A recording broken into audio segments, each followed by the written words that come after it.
Ете, се одека е така, тешко дека работите ќе трнат од место, а сметките ќе ги плаќаат граѓаните. Се распрашавме што им е тоа репер на они од Европската унија кога велат професионална и деполитизирана јавна администрација. Најдобар пример биле оние во Велика Британија. Административците заштитени како бели мечки од амбициите на политичарите. Бев во Лондон да видам што е таа работа.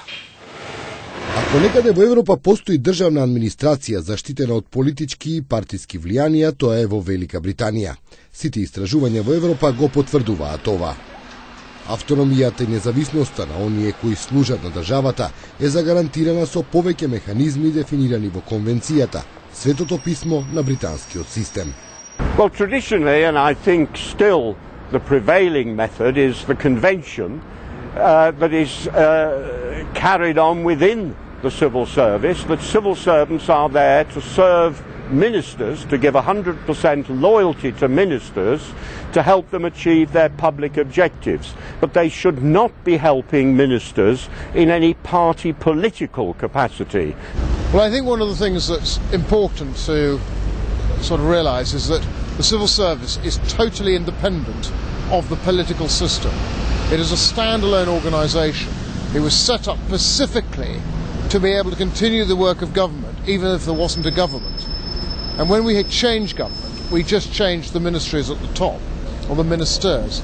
Тоа е така меѓу другото и поради тоа што самите условно речено слуги на државата си имаат обезбедено личен интегритет кој им го носи стручноста потврдена и од најпрестижните универзитети.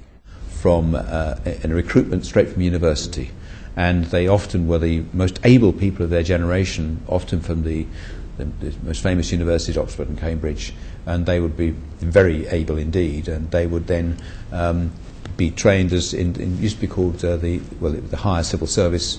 They would then move up as through the ranks of the civil service, doing a variety of different jobs. Врз база на споменатата конвенција и интегритетот на ЕСНАФот, разработени се и механизми кои гарантираат дека принципите не смеат да бидат повредени.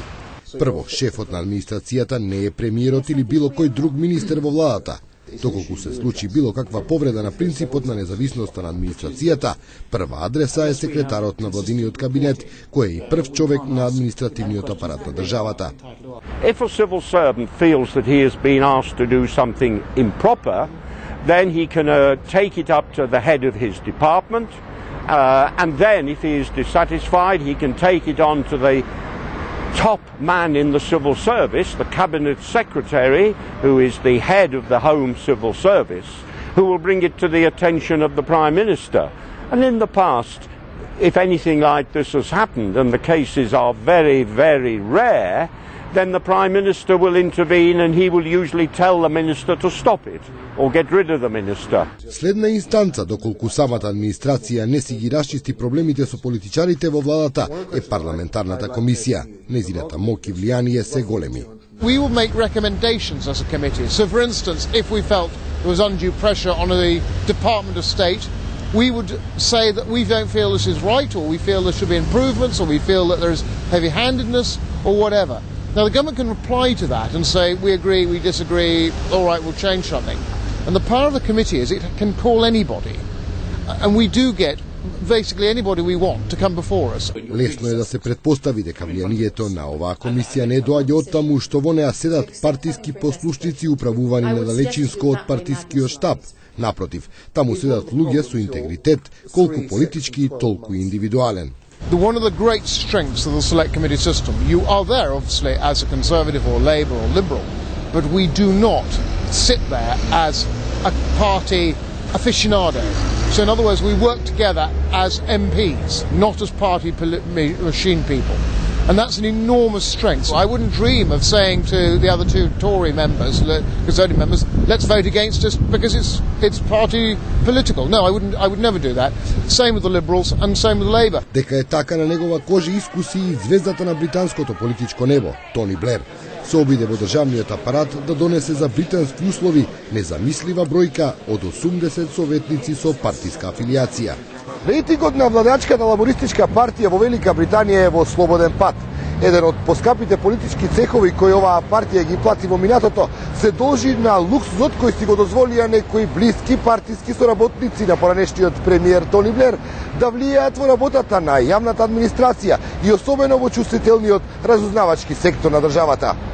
Alistair Campbell pressurised civil servants, but not just Alistair Campbell. There was an entire raft of people within Number 10 who were political appointees, not civil servants, who influenced the decision on the documents and the way the document was written and lots of other things.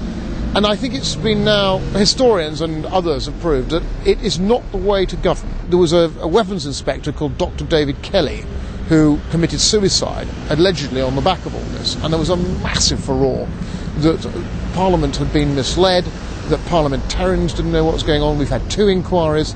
Аферата поврзана со сезибилната одлука за испраќање на војници во Ирак се разбира стигна до парламентарната комисија. We, in the Public Administration Select Committee, which I'm a member, we made we were very critical of this. I suggested personally that special advisors perfectly right to have those in your private office, but not giving instructions to the civil service. The civil service has to be separate from the special advisors. And Public Administration Select Committee did look at that very closely indeed and made some very major recommendations for the future. По овој редок инцидент и упад на политиката во работата на јавната администрација се отвори цел процес поради кој беа донесени нови закони и други разни мерки со цел да ја заштитат и онака како бела мечка заштидената британска јавна служба.